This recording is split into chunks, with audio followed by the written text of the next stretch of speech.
ikaze mu kiganiro cyacu cy'uyu munsi. Niba mumeze neza reka dukoma amashyi hanyuma abantu bameze ko aho ni sawa cyane. Ndakubaza ngo umutumirwa wacu ninde tugiye kwakira muri aka kanya kugira ngo umuntu duteze amatwi udukurikiye muri aka kanya banze kumenya ninde tugiye kwakira. Yego nibyo Moses ni umuntu numwe mu bantu bamenyekanye cyane mu gihugu kubera imirimo bakoze aho yayoboye igihe kinini banki nkuru y'u Rwanda. Amasomo yize muri Institut Africain et Mauricien de Statistique et d'Économie Appliquée hano mu Rwanda, ndetse kandi yize imibare n'ubukungu mu gihugu cy'Ubufaransa muri European Center for Training Economists and Statisticians for Developing Countries. Kuva mu mwaka w'igihumbi kimwe magana cyenda mirongo inani na kane kugera mu mwaka w'igihumbi kimwe magana cyenda mirongo inani na karindwi yari umuyobozi ushinzwe ishami rigenzura kandi rigakurikirana ishyirwa mu bikorwa ry'igenamigambi ry'igihugu n'iterambere. Kuva mu kwezi kwa gatanu mu mwaka w'igihumbi kimwe magana cyenda mirongo inani na karindwi kugera mu kwezi kwa gatatu mu mwaka w'igihumbi kimwe magana cyenda mirongo inani n'icyenda yari umuyobozi ushinzwe igenamigambi.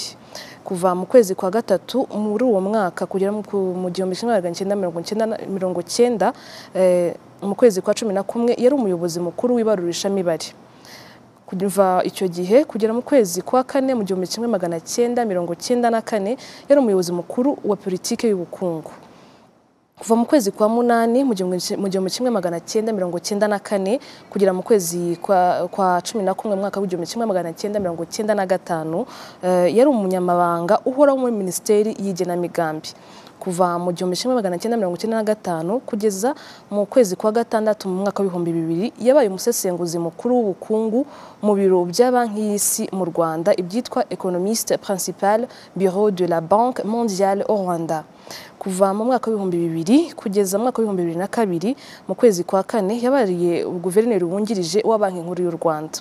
Kuva mu mwaka w'ibihumbi bibiri na kabiri kugera mu mwaka w'ibihumbi bibiri na cumi na rimwe mu kwezi kwa gatanu yabaye guverineri wa Banki Nkuru y'u Rwanda.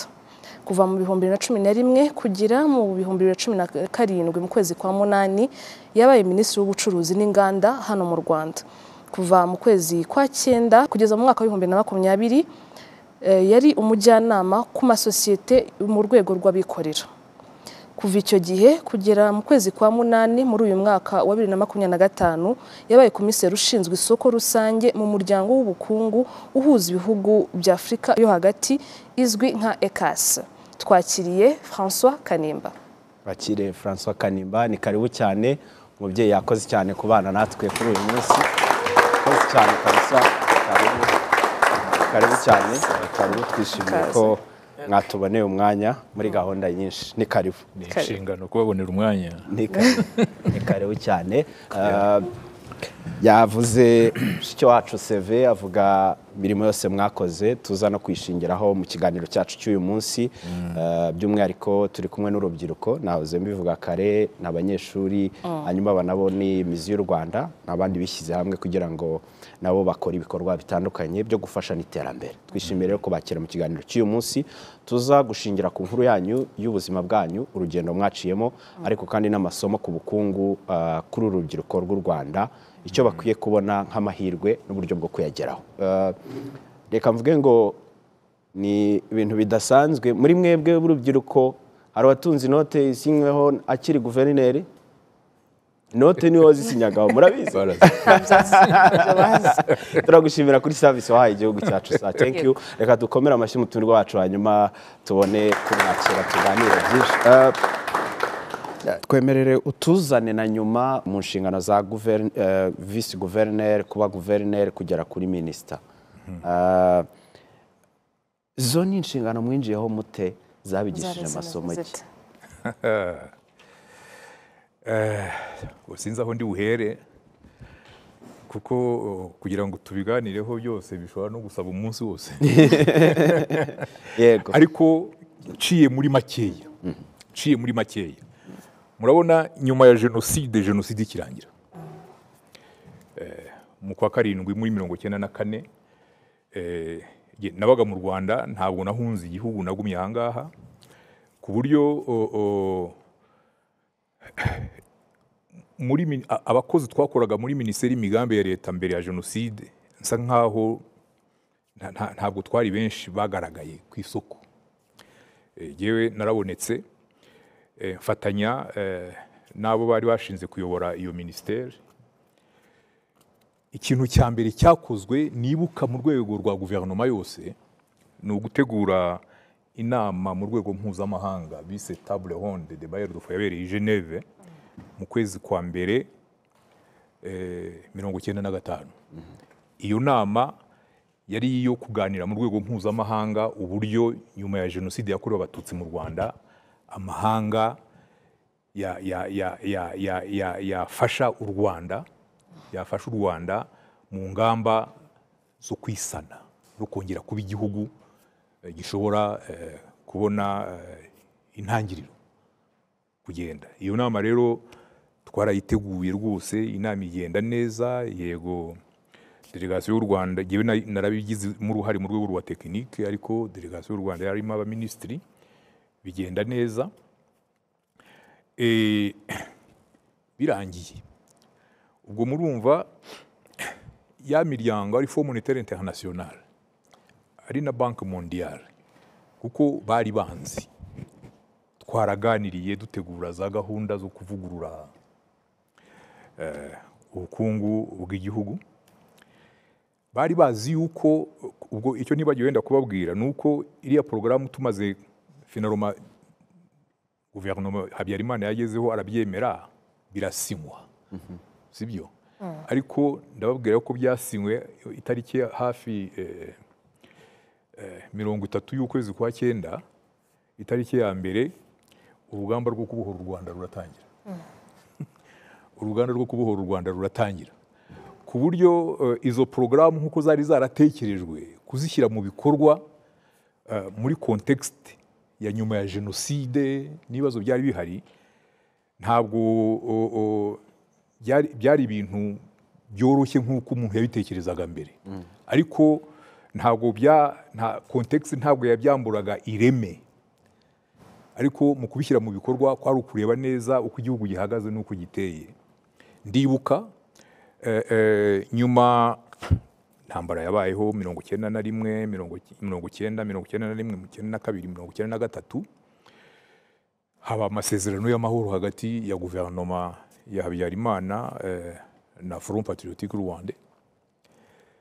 Noneho nyuma yo gusinya mu masezerano, Fonds Monetaire na Banque Mondiale basabye na mbere yuko guverinoma yavuye muri ayo masezerano ishyirwaho, basabye leta y'u Rwanda na Front Patriotique Rwandais yuko mu rwego rw'impuguke duhura tukumvikana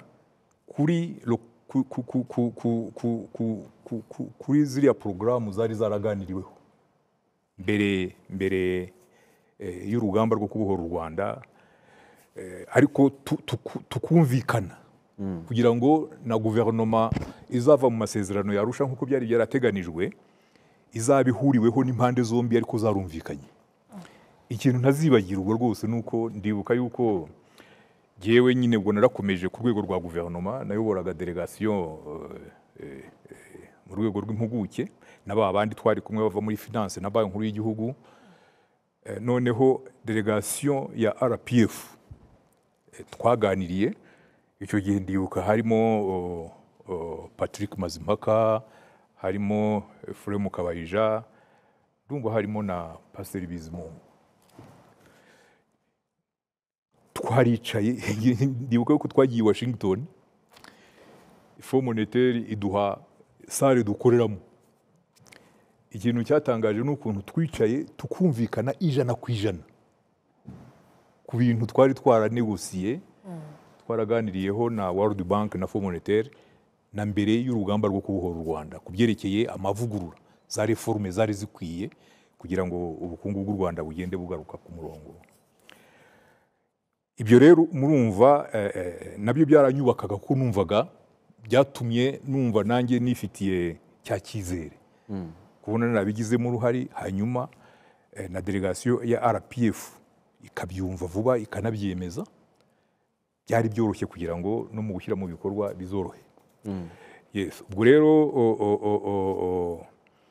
en fait ubwo ntabwo ndagera kuko wambajije winjiye mu kuyobora banki nkuru y'igihugu gute. hari imyaka 5 yashize, ubwo ya nama nababwiye yabaye mu kwa mbere muri 1995, ikaba hanyuma muri 1995 navuye muri leta njya gukora mu biro bya Banki Mondiale i Kigali nk'impuguke mu by'ubukungu, ariko mfite inshingano yo gufatanya na Banki Mondiale nyine kugira ngo barebe ukuntu bafasha u Rwanda nk'uruhare rwa Banki Mondiale mu gutanga inkunga yayo mu byerekeye ya porogaramu yo gusana u Rwanda nyuma ya jenoside. Yes, ibyo nabisabiye uburenganzira guverinoma kuko icyo gihe nari umuyobozi muri Minisiteri y'Imigambi ya Leta, nk'uko mwabivuze, ndumva nari umuyobozi mukuru wa ministeri. Kera habagaho abo bitaga directeur general de ministère à côté y'aba secrétaire, abanyamabanga bahoraho cyangwa se ba directeur de cabinet, sinzi ndumva ari kera twabitaga.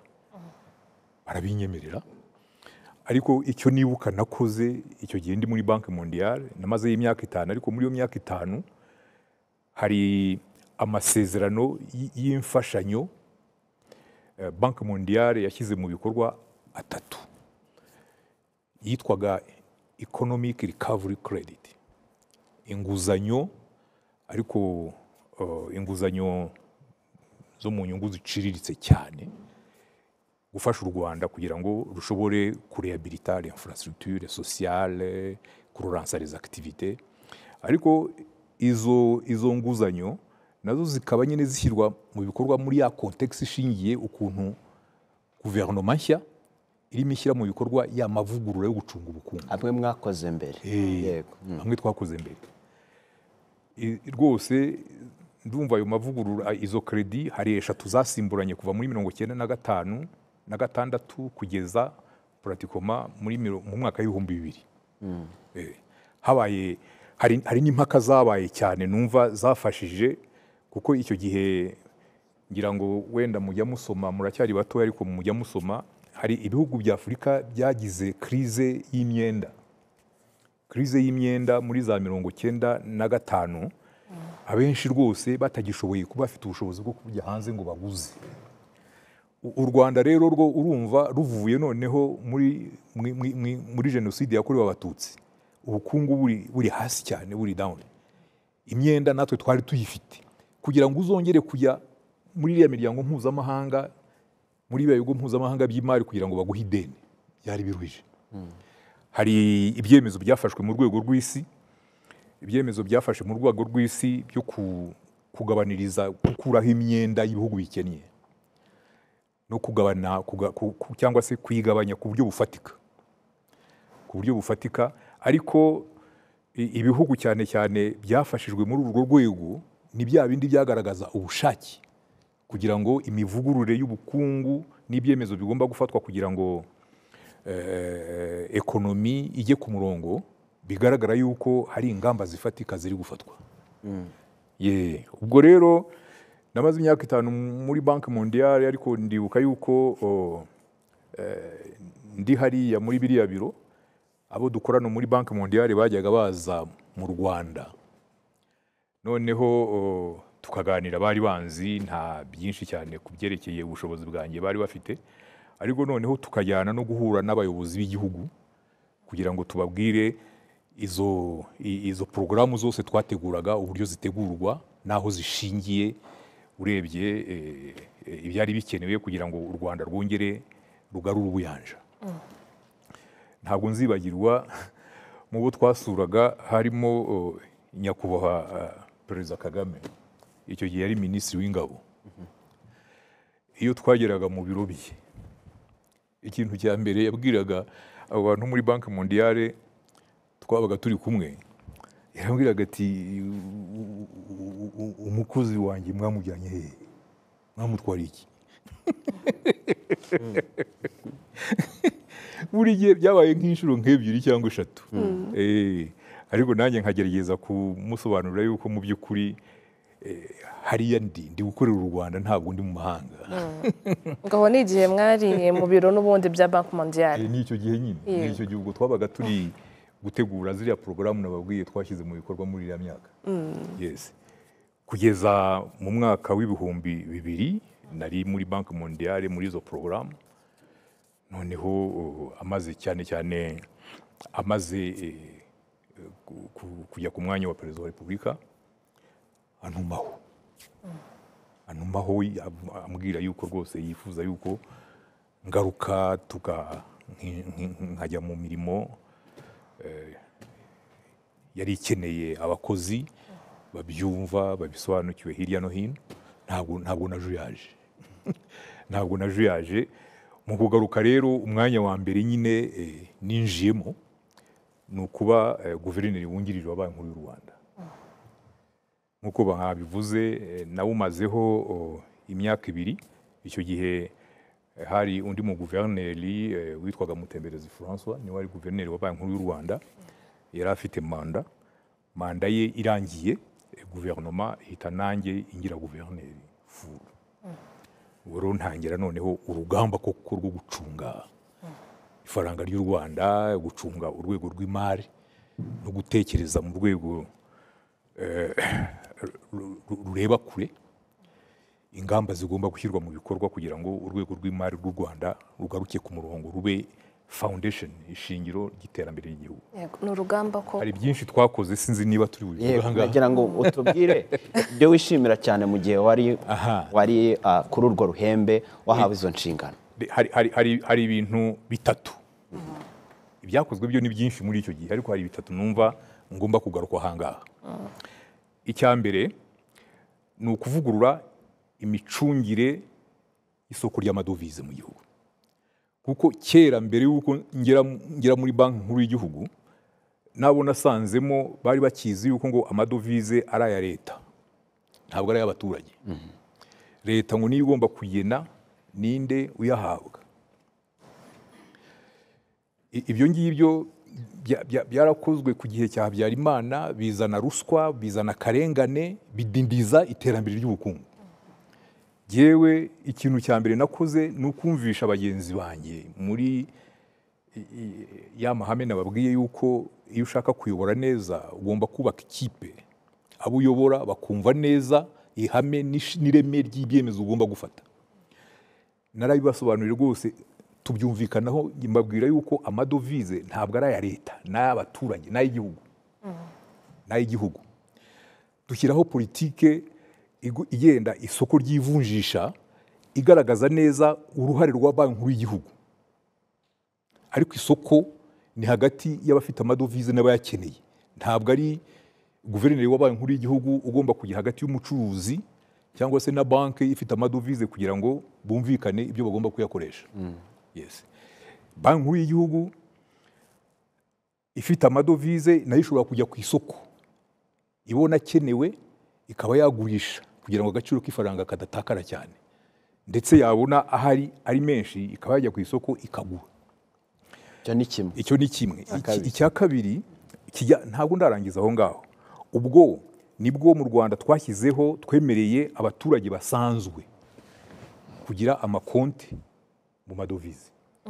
Kera washobora kujyana ikawa mu mahanga, ukajyana icyayi mu mahanga, ukajyana imboga mu mahanga, ariko amadovize ubonye ntabwo wari ufite uburenganzira bwo kuyatunga. Yabaga ya leta. Bakaguha amanyarwanda. Noneho wayakenera kugira ngo ujye guhaha ibyo ukeneye ukayabura, kubera yuko hari igihe batakubonagamo umuntu bizeye ugomba kuyahabwa. Icyo kibazo rero ukuntu nagikemuye, navuze yuko tugomba kureka abanyarwanda bakagira amakonte andovize bigengaho. Bigengaho. Uyafite akafungura konti akayashyiraho, ujyanye ibicuruzwa bye hanze n'ibiki byose ayabonye akayazana, kandi kuyakoresha ntawe agomba kujya gusaba uruhushya rw'icyayakoresha. Muzi ingaruka nziza byagize. Reka nzibabwire. Abacuruzi ba kera bo mu Rwanda bose nta n'umwe wabikaga amadovize mu Rwanda, kubera yuko iyo bayakeneraga ntayo babonaga, kubera cya kimenyane n'uburyo budafudutse. abo nibo ba mbere tumaze gushyira iyo politike ya madovize bari babitse mu mabanki yo hanze barayatahuye. yego Noneho n'abanyarwanda bari bamaze imyaka 30 hanze batashye mu gihugu bumva yuko hari isoko ryiza, hari imicungire irimo guhinduka, amafaranga yabo bakumva nta ngorane bafite yo kuyazana mu mabanki y'u Rwanda. Noneho rya soko ryari ryarabaye ryarumye, abantu babaza amadovize ari hehe, ugasanga bayacururiza mu ahantu hatabona. Noneho riba isoko rifunguye buri wese yisangamo. Icyo gihe ndabyibuka, muribuka, sinzi mwebwe niba hari abari mu Rwanda muri za 1994 mwari batoya, ntabwo mbarenganya. Hariya ku isoko, hariya hafi y'ahahoze iposita, habaga abacuruzi b'amafaranga bitaga inyeshyamba. Birirwaga barwana na polisi. Abapolisi babumvisha yuko bari gutesha agaciro ifaranga, ubucuruzi bari gukora ntabwo bwemewe. Bijyanye n'iyo politike rero nazanye, narabahamagaye bose baza ari 300. zanyeshyamba narazihamagaye mbajyana muri conseil d'administration, mu nama, icyumba cy'inama cya board ya Beneri. Ndababwira nti mwicare tuganire. Bari bafite ubwoba, bazi yuko nshaka kubashyira mu menyo y'abapolisi kugira ngo bafungwe. Ndababwira ntumva ari cyo mbahamagariye, uriya mwuga mukora mwirirwa mwirukanka muhanganye n'abapolisi, mureke dushaka uburyo, ahubwo uriya mwuga ubundi uremewe, nta gihugu na kimwe hatabamo abantu bavunjisha amadovize. Ahubwo mureke tubishyire ku murongo, noneho murabona murakora mu kajagari, ab'inshuti baziranye mugende mwishyira hamwe, mushyireho nka ka koperative ko kuvunja amafaranga, noneho muze tubahe icyemezo cy'uko mwemerewe gukora uwo mwuga, ndetse tunabahuze n'amabanki ashobore kuzajya abagurisha amafaranga mugurisha abaturage. Barambwira bati nyakubahwa guverineri isoko kubwo ntabwo tubeshya, ubwo ntabwo ugira ngo leta idukuremo imisoro, babona aho babafata, idukuremo imisoro n'ubusabusa twakoreraga hariya mu nzira usange leta irabwitwariye. No, ndababwira ndeka nkwereke, niba mufite izo mpungenge mpamagara komiseri generali wa Rwanda Revenue Authority, icyo yari yaragiyeho. Ndamuhamagaye aze ababwire yuko abazemera, twarumvikanye kugendera kuri uwo murongo mu gihe cy'imyaka 3 nta numwe azasoresha. Araza arabibabwira. Umujyi wa Kigali nawo iki gihe twarabahamagaye kugira ngo babafashe, nibo babafashije kugenda bashyiraho twadukoperative two kuvunjisha. Ziriya biro nuko zavutse, noneho imikorere yabo cyane cyane byajyanye nuko mu gihugu amadovize yabaye menshi, marishe paraleli vaho. yego Todo change ariyo mu mabanki niyo kuri marishe muri za forex birahuba. icyo ni kimwe. Reka tujye ku cya kabiri. Icya kabiri, mba guverineri muri mu mwaka wa 2002 amabanki y'ubucuruzi yari mu Rwanda yose yari masenyuka, yarashize, abantu barayibye, ari mu gihe cya jenoside, mbere ya jenoside, ariko na nyuma yaho n'abagiye gucunga ayo mabanki ntabwo bari shyashya. Hanyuma ukareba nka Banki Nkuru y'Igihugu, izi banki z'ubucuruzi dukangurira abaturage kugira ngo babitsemo amafaranga n'ibiki, ireme ryazo ni irihe? Ubwo nibwo twatangije porogaramu yo kuvugurura imicungire y'amabanki y'ubucuruzi mu Rwanda. Nk'ubu mbahaye igipimo cyoroshye kumvikana, muri za 1993 inguzanyo ayo mabanki yari yaratanze hanze zitishyurwaga, ibyo bita non performing loans, zari 40%. Ntabwo ushobora kumva intambara na strategy n'ingamba zashyizwe mu bikorwa kugira ngo izo nguzanyo zitagaruka mu mabanki zive kuri 40%. Ubu ngubu ngira ngo mujya mukurikira ibiganiro guverineri atanga iyo yatangaje politike y'imicungire y'ifaranga n'urwego rw'imari, ubu ziri munsi ya 3%. Ariko navuye muri Banki Nkuru y'Igihugu twarazikuye kuri 40%, zigeze hafi kuri 7%. Aho rero niho secteur financier ibitangiye kugira ireme, itanga n'icyizere yuko amafaranga abaturage bashyiramo batari kuyashyira mu muriro, aho ngaho hakozwe akazi karekare, ibigo byinshi byaravuguruwe, abayobozi barirukanwa, hanyuma tunakangurira abashoramari mu rwego mpuzamahanga, mu rwego rw'imari, mu mabanki bazana amafaranga bayashora mu Rwanda, amabanki y'u Rwanda arongera agarura ireme, arakomera. Icyo ni icya kabiri. Ku cya gatatu wenda kibi cya nyuma. Icya gatatu ari nacyo cya nyuma, ngira ngo abari mu Rwanda muri za mirongo mu mwaka w'ibihumbi 2005 na 2006 muzi ikintu kiswe microfinance n'inkubiri y'amakopeke. Inkubiri y'amakopeke kuko abaturage benshi cyane, nubwo twagerageza gukora uko dushoboye kugira ngo urwego rw'amabanki rugaruke mu buryo, ariko kubona amafaranga yo gukoresha utari umucuruzi ukomeye n'ibiki byose still byari bikiri ikibazo.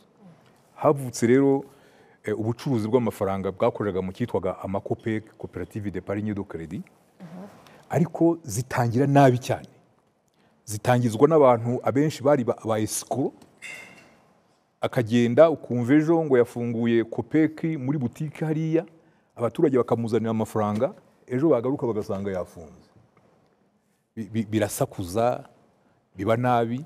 Icyo gihe nafashe icyemezo izo kopeki zose kuzifunga, ariko abaturage bo barazitabiraga ko bari bazi yuko ariho bashobora kubona inguzanyo kugira ngo bagire icyo bikorera.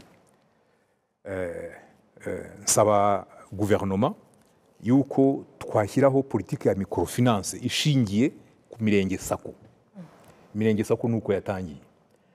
Imirenge sako impamvu yatangaga icyizere kirushije ziriya za kopeki nuko mbere na mbere ubuyobozi bwari buziri inyuma.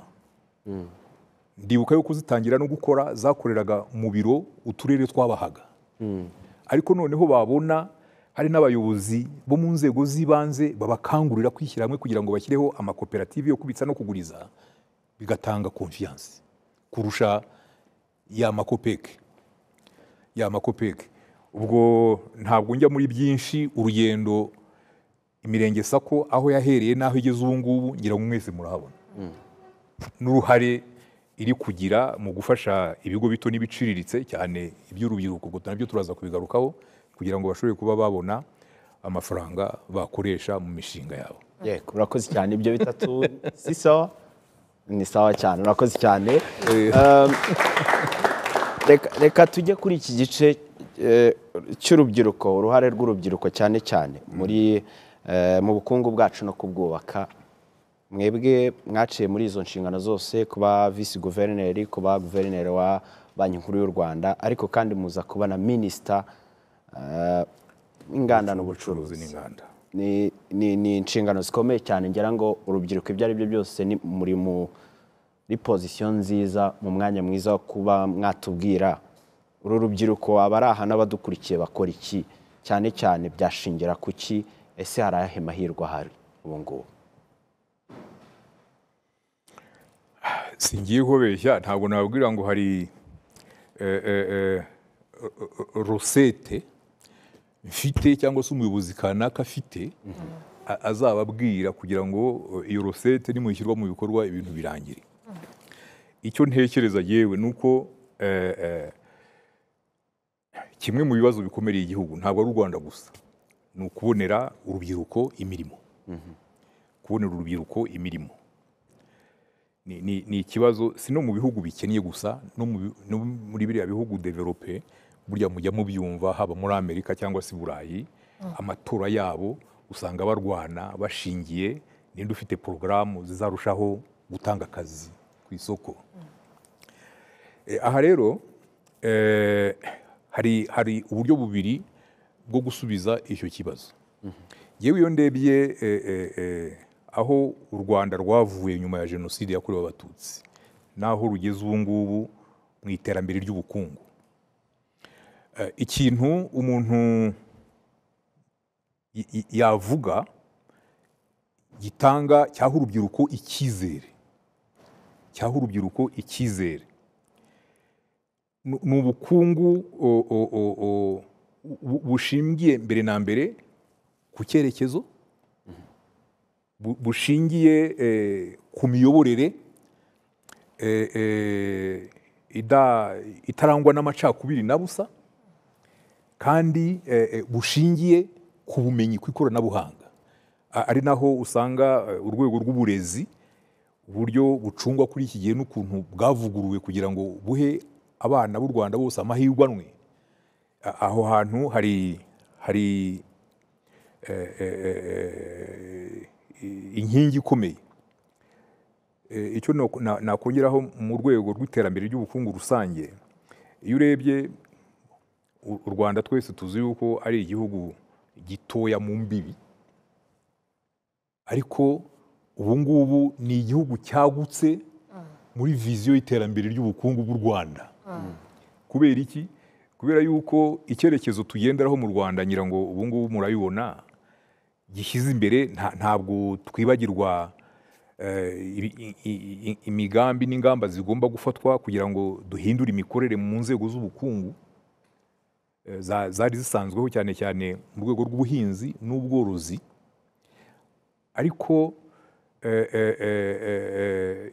diversification yabaye mu gushakisha izindi nzego z'ubukungu zafasha u Rwanda gutera imbere zitagira imipaka.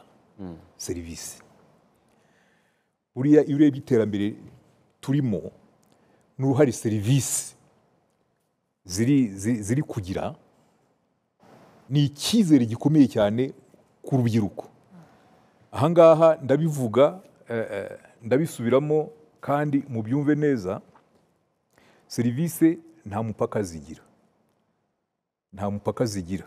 Iyo ufite ubumenyi n'ubushobozi n'ikoranabuhanga muri serivisi n'iyi, ushobora kujya kuyitanga ku isi yose.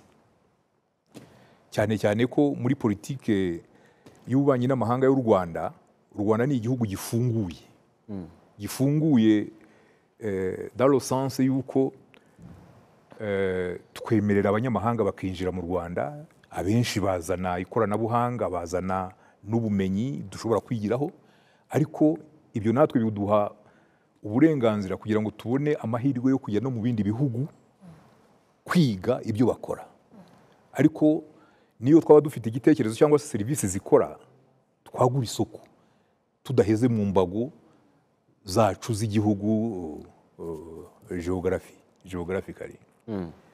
Icyo ngicyo numva ibyo byonyine kuri jyewe mbibonamo foundation yo gufasha urubyiruko nonsoroma kubona akazi, kuko biriya biratuma potentiel y'iterambere ry'ubukungu bw'u Rwanda igenda izamuka. Ngira ngo murabizi, buriya kuzamuka ku muvuduko w'8-9% ntabwo ari ibihugu byinshi bigezaho, kandi bivuze imirimo nayo izamuka kuri uru rwego, nubwo idakemura burundu ikibazo cy'ubushomeri n'urubyiruko, ariko kiratanga contribution ikomeye cyane kugira ngo abana benshi bava mu ishuri bashobore kuba bagira icyizere yuko bazagenda babona imirimo uko ubukungu bukomeza gutera imbere muri iriya vision.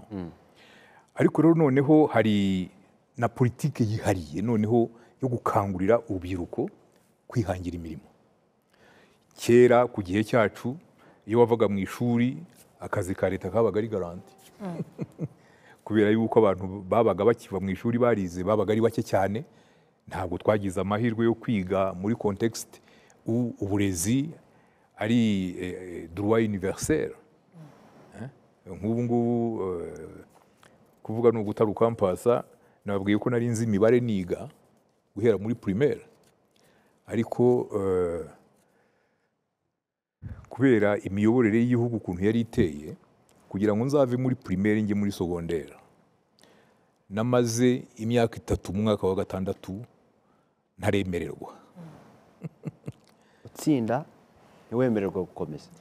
Gutsindaho kuko ndibuka yuko twajyaga dukora konkuru mu rwego rwa prefegitura, iwacu ni ku Gikongoro nkabo wa mbere mu rwego rwa prefegitura, ariko twakora ikizame cya leta sinzi ku listi yabemerewe.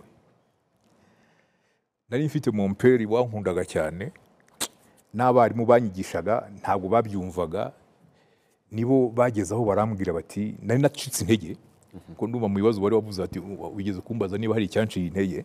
Aho nageze aho ncika intege numva gukomeza kwiga ngomba kubireka, ntangira guteka imigati no gucuruza. Ariko noneho data wambyaraga aragenda abwira n'abarimu ati bishoboka bite yuko uyu mwana wanjye mumbwira ngo ni umuhanga kandi turabibona ariko ntiyemerewe. Nagira ngo muze mumfashe mwumvishe yuko nubwo amaze imyaka 2 mu wa gatandatu mumwemerere yigemo n'uwa gatatu. Icyo gihe bari batangiye kubibuza, iyo watsindwaga imyaka 2 ntabwo wakwemereraga gukomeza uwa gatatu. Ndiga noneho iby'Imana ikora, ikizame cya leta kirangiye mboneka ku lisite ndemererwa. Ndibuka yuko baje kumbwira mu isoko ndi gucuruza imigati yuko nemerewe ngomba kujya kwiga i Runyombyi, birambabaza cyane. Nari maze kuba umucuruzi ukomeye amafaranga yaramaze kuryoha, wari watangiye kuryoherwa no gukora ku ifaranga. Ku munsi w'isoko ntabwo nunguka amafaranga ari munsi y'ijana. ijana ibihumbi cyangwa ijana igiceri? No, igiceri amafaranga ijana. Ariko ni kera, ubu ni muri za 68. Ayo mafaranga ijana yaguraga umufuka w'amasaka twita kera, umufuka w'amasaka y'ijana twabitaga generale. Ubwo ayo mafaranga nakoreraga ku isoko, nagera nkagura amasaka nkahunika. Nari mfite stock y'amasaka nini cyane, naratangiye gucuruza. Numva rero kwemererwa kujya kwiga binkuye muri iyo vision. Icyo nacyo ni byiza ko mbivuze, kuko buriya mushobora gutekereza yuko kwihangira umurimo muzikure mu mutwe yuko ari ibintu bisaba amafaranga menshi. Sinibuka aho natangiriye, ariko ntabwo ntekereza yuko natangije amafaranga arenga ijana kugira ngo ntangire ibyo ndi kubabwira. Ubwo ndiga buriya ikindi nababwira kijyanye n'imiyoborere mibi twabayemo. Ndangije muri rya shuri ya statistique ryari hano i Kigali, maze gukora konkuru nsinze kugira ngo njye mu cyiciro cya mbere cyabaga mu France. Naratsinze, nari umunyarwanda wa mbere ugiye muri iryo shuri. Ngira amahirwe, Minisiteri y'Imigambi ya Leta yumvikanye n'abantu, umuyobozi twari dufite kuri iryo shuri, bansabira buruse muri PNUD. Buruse iraboneka, ariko mbura pasiporo yo kujya kwiga. Pasiporo barayinyima. Pasiporo ndayibura. Nagombaga kujya gutangira mu kwezi kwa 9 mu mwaka w'1980, ariko naje kubona pasiporo itariki 5 z'ukwezi kwa 12. Abandi bose twagomba kwigana bamaze amezi hafi 3 biga. Ku buryo maze kubona pasiporo kamemu naragiye ngeze ku ishuri, abarimu baranseka bati use urumva ushobora kwiga gute, uraje igihembwe cya mbere kirarangiye, abandi baragiye, uzashobora kubafata muzajyana. Ntumva nigewe nje mu ishuri rya statistique na economy, ni nabyo nigaga. Mureke mbifatire aho bigeze, nzakora uko nshoboye ku buryo nkora rattrapage. Batangajwe nuko ibizame twakoze muri trimestre ya mbere nabaye muri 3 ba mbere. Nabaye muri 3 ba mbere. Ubwo akona ko karagaciyemo, mwumva ukuntu umuntu amahirwe y'igihugu ashobora kubangamirwa n'imiyoborere mibi. Icyo gihe ntabwo nziba kugira ngo mbone pasiporo, habaye abagabo, ariko byari bibabaje, abantu bose barabivugaga. Kiye kubona ahantu nari ntuye hari Igikondo, noneho nimugoroba turi mu kabari, njya kubona umuntu ngo wari umuplanto muri service za renseignement kera, ansanze mu kabari anzaniye pasiporo. Nahise bitesha ati bambwiye ngo nkuzanire pasiporo yawe, ngomba kujya kwiga. None se ukuri icyo ushinzwe iki? Niwe wari warayinyimye se? Batoya bati yewe ndi umuplanto muri service ya renseignement, ati bakuntumiyeho ngo nkuzanire pasiporo. Imana ishimwe ubwo byagenze none neza. se urugendo rw'imyaka 35 ngira ngo inarenga mukora mu nzego za leta mu rwego rw'ubukungu gusa. Yes. Ngira ngo ni urugendo urubyiruko rukwiye gufatiraho amasomo menshi. Mwumva mwababwira iki ku kintu kigendanye no gukunda igihugu ariko utanga umusanzu mu rwego barimo nubwo haba rw'ubukungu n'ubundi? Ubwo ndumva ni cya kibazo n'ubundi mwari mwatangiye kumbaza kigikomeza. Natangiye mvuga amahirwe politike rusange y'iterambere ry'ubukungu bw'u Rwanda ruha urubyiruko. Ariko ikintu kirimo ni nuko by'umwihariko politiki ya leta hari porogaramu y'umwihariko yo gufasha urubyiruko abafite ibitekerezo byo kwihangira imirimo kugira ngo be gucika intege. Aho ngaho turaza kuhagarukaho cyane kuko ni ahantu ntekereza hakomeye. Hari abana benshi usanga bafite ibitekerezo ariko ibitekerezo ntibimenyekane cyangwa se ngo bitere imbere kubera yuko batabonye ubufasha igihe babukeneye. Icyo ngicyo nicyo kintu mbona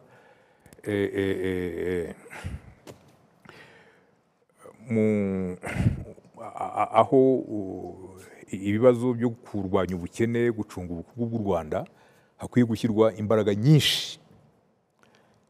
nyinshi tunarebera ndetse ku bikorwa mu bindi bihugu bikiri mu nzira y'amajyambere byadusize. Iyo urebye nka biriya bihugu byo muri Aziya muri za 60 byari bimeze nk'ibihugu bya Afurika muri 60, ariko ubu ngubu iyo urebye aho bageze n'ibiki byose, iyo urebye rero za porogaramu bashyize mu bikorwa zo gufasha urubyiruko cyane cyane ibintu byitwa incubation facilities. Incubation sinzi ikinyarwanda cyazo. Incubation ni nko guhuza abantu mu mwiherero ukabigishiriza hamwe wenda. Yes, donc abo bana bafite ibitekerezo byo kwihangira imirimo bagahurira hamwe. Icya mbere bagomba kumenya ni hehe bakomanga kugira ngo banasobanura igitekerezo cyabo abantu babumve yuko gifite ireme, noneho nibabyumva barafashwa gute. Ibyo bintu mu Rwanda birahari muri sekiteri zimwe na zimwe nko muri ICT. Hari za incubation nyinshi zifasha urubyiruko rufite ibitekerezo byo guteza imbere ibikorwa bya ICT, ariko ntekereza yuko ni ingamba zagombye kujya muri buri rwego rw'ubukungu. Muri buri rwego rw'ubukungu hakajyaho bene izo facilite za incubation.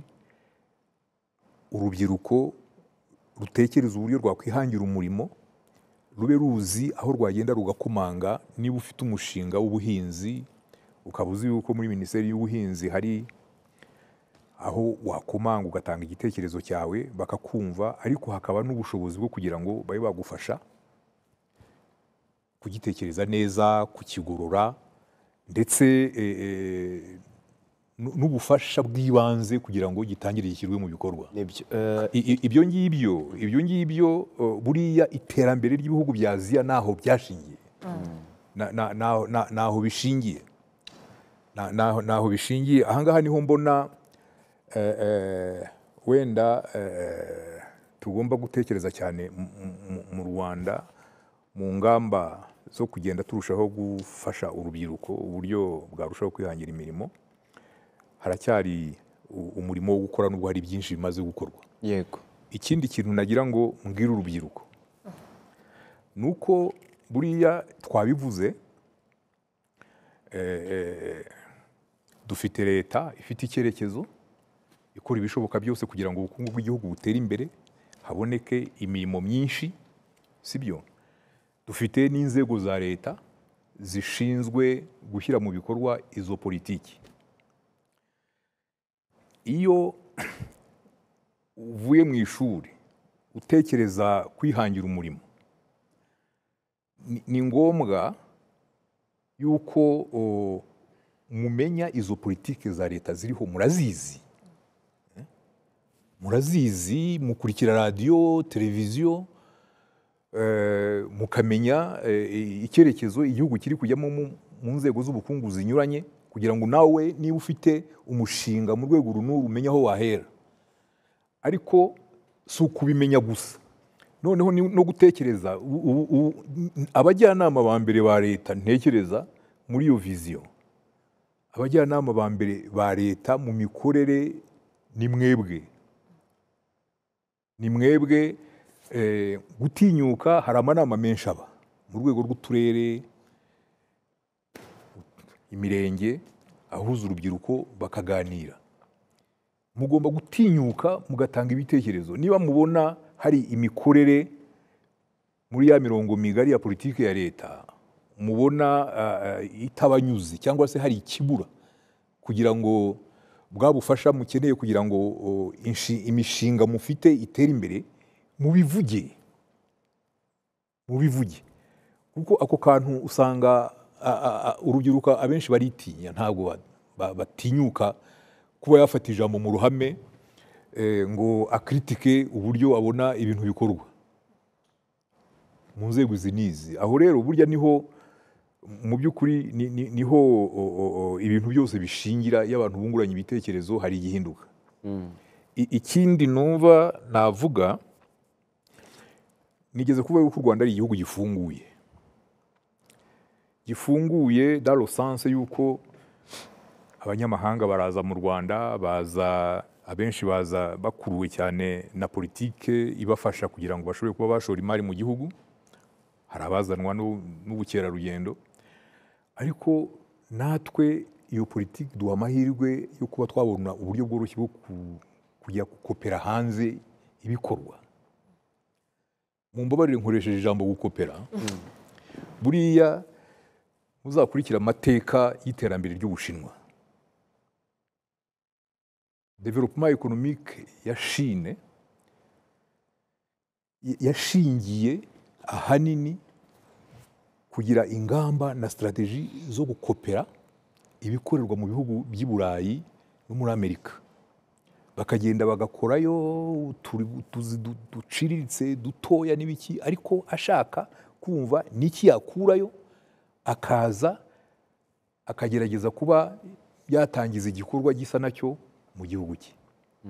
Ibyo bintu hari n'ibyo mushobora kwiga kuri social media. Mushobora kujya muri sekiteri nyinshi mukareba ibyo abandi bakora, ukuntu urubyiruko sekiteri barimo n'ingero z'ibikorwa urubyiruko rwo hirya no hino ruri kugenda rushinga ni mu zihe sekiteri, kugira ngo namwe mumenye aho mwahera.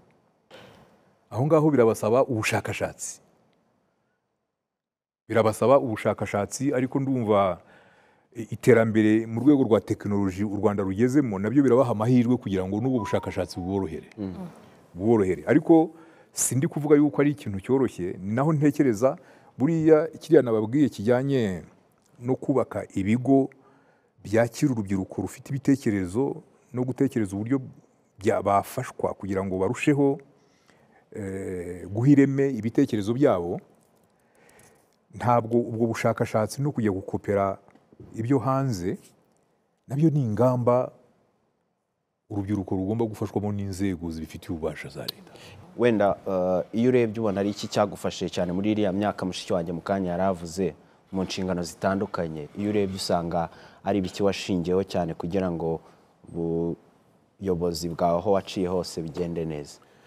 Ndumva nigeze kubikomozaho. Icya mbere cy'ibanze ni kwiyubakamo kwigirira icyizere. Nicyo kintu cya mbere. Bivuze iki? Bivuze yuko iyo ufite igitekerezo uri umuyobozi ushaka gufata icyemezo, ugomba kuba wizeye yuko icyo cyemezo ugiye gufata abo ushinzwe kuyobora bazagishyira mu bikorwa, bacyumva. Cyangwa se n'abaguhaye izo nshingano zo kuri mwanya uyu n'uyu wakibasobanuriye, bakumva yuko koko ari ikintu gifatika. Icyo kwibakamo icyizere, self confidence, ni ikintu gikomeye cyane mu buzima bwa buri wese. Icya kabiri ni bya biri nababwiye, team building. Nta muntu wifasha iby'iterambere rye. Iyo ufite igitekerezo byanze bikunze, ganira na mugenzi wawe, wigire kuri mugenzi wawe, we kwisanga uri wenyine ngo wihebe, ufite igitekerezo ariko wabuze ugufasha kandi utanagerageje gushakisha aho wakura ubufasha, ari no muri bagenzi bawe bashobora kuba bakugira inama. Kumva yuko muri timu, ikipe, icyo ngicyo ni ikindi. Nuko nacyo ndagira ngo nkibayeho nk'isomo, ni iyo ugiye gufata icyemezo, cyane cyane uri umuyobozi, ugomba gufata icyemezo gishingiye ku mutimanama wawe. Aha ndashaka kuvuga iki? Iri ni isomo nanjye nize. Hari umwarimu watwigishaga twiga muri ya Museya wari tugiriyemo inama, kandi nasanze rwose ari ryo. Buri munsi iyo ugomba gufata icyemezo, ugomba kuzirikana yuko nta na rimwe mu buzima bwawe bw'imyaka itaha uzicuza icyatumye ufata icyo cyemezo. Urumva icyo bivuga? Yego. Kirasa nka filozofi, ariko ni ngombwa. Iyo ufata icyemezo ugomba kwizera yuko utazigera wicuza kuba waragifashe. Ni ukuvuga ngo ugifata rwose uri shuwa, uri konfiya yuko nicyo, ntawe ubangamiye, gifite ireme, gifite aho gishingiye. Yego. Nibyo. Hari uwamaze kubona mikrofone, tugiye kwinjira mu gice cy'ibibazo no kuganira n'umutumirwa wacu. Hano kuri lisite y'ibibazo nateguye kuganira na mushiki wacu nawe yateguye, hariho ikibazo gikomeye cyane kivuga ngo mwigeze kugira ubushobozi buke kandi muri mu nshingano zikomeye nka ziriya. Ubushobozi buke, wenda ugasanga nko kuri banki nta kintu kiriho kandi nawe uri guverineri cyane. Bibaho se ubundi? Bibaho, ntabwo byabura. Kandi ufite ntabwo byabura. Ahangaha urakoze kumbajije icyo kibazo.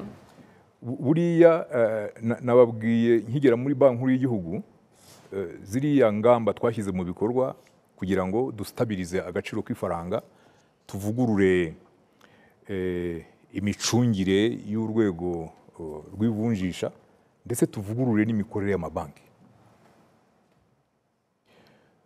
Buriya ntabwo kugira ngo niba ubonye banki y'ubucuruzi iri hariya ukabona umuyobozi uyicunga ayicunga nabi, guverineri itegeko riguha ububasha bwo kumuhagarika, sibyo? Ariko ntabwo ari icyemezo cyoroshye.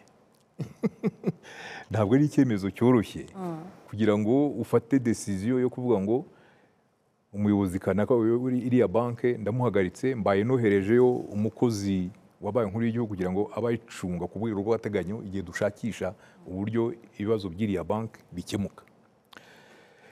Icyo mbivugiye ni uko muri biriya bintu twakoze muri Banki Nkuru y'Igihugu,